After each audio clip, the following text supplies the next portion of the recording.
കേരള മനസാക്ഷിയെ ഞെട്ടിച്ച ഇലന്തൂർ നരബലി കേസിൽ പ്രതികൾക്കെതിരെ കോടതി കുറ്റം ചുമത്തുന്നു.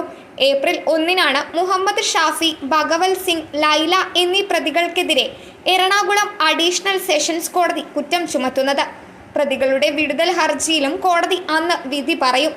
കുറ്റസമ്മതം രേഖപ്പെടുത്തിയത് ഭീഷണിപ്പെടുത്തിയും ബലം പ്രയോഗിച്ചുമെന്നുമാണ് വിടുതൽ ഹർജിയിൽ പ്രതികൾ വാദിക്കുന്നത്. കേസിൽ തങ്ങൾക്കെതിരെ യാതൊരു തെളിവുകളുമില്ലെന്നും പ്രതികൾ വാദിക്കുന്നുണ്ട്.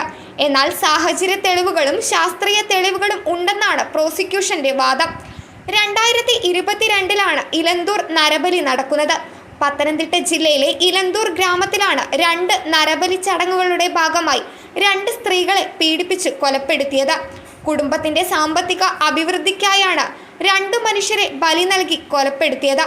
ഭഗവത് സിംഗും ഭാര്യ ലൈലയുമായിരുന്നു മനുഷ്യക്കുരുതിക്കായി കളമൊരുക്കിയത്.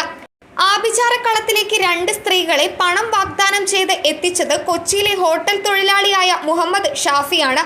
News desk മലയാളാക്ഷരം.